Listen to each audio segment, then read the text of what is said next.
As well as being pretty bad, the harvest is also late this year, about 2 weeks late. This is because of the bad weather we had earlier in the year. It delayed sowing operations and hampered growth. But if the farmers were unlucky then, they've been more than lucky at harvest time. Just when the crops were ripening, they've had a long spell of good weather.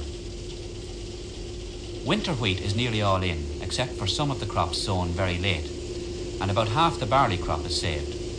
But the cutting of spring wheat hasn't started yet. It's due to begin in a week or so. This crop is standing well and showing little incidence of disease. But the Department of Agriculture says the overall grain yield this year is below average, and there's more than the usual percentage of small grain. As well as this, some of the wheat crop has been affected by yellow rust and mildew.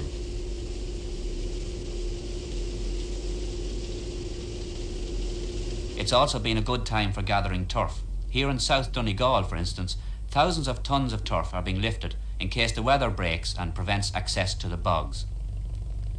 And also in County Donegal, whole families are being pressed into service in a huge potato picking operation. It's a good crop and there hasn't been much blight. Farmers were able to take advantage of the department's warnings and sprayed their potatoes in time. This year, our average acreage of wheat has taken its biggest drop for some years. It went down by 68,000 acres. That's just less than 1/3. This is because wheat is more uncertain as a crop than feeding barley. It can be damaged more easily by disease. And farmers also say that the price of wheat hasn't increased for several years. But on the other hand, our total acreage of barley has gone up by about 8.5%. It now stands at 630,000 acres.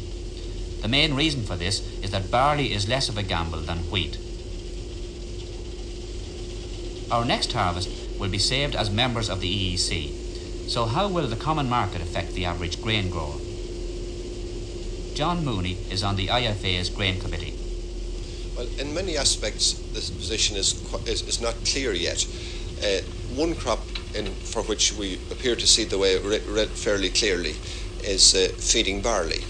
There we know that because our prices are about £4 per tonne under the EEC prices, that there will be an upwards adjustment of about £1 a tonne per year for the next 4 years.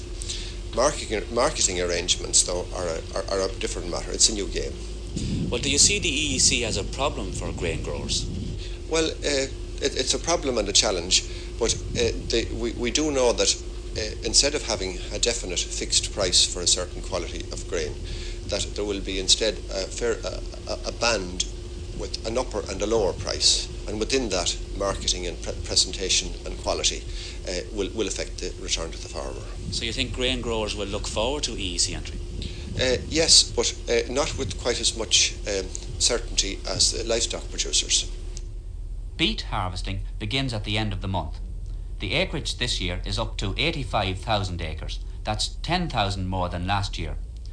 The yield is considerably down because of the poor growing conditions, but still the farmers are expecting to make £10 million from the crop, £1 million more than last year because of the higher acreage.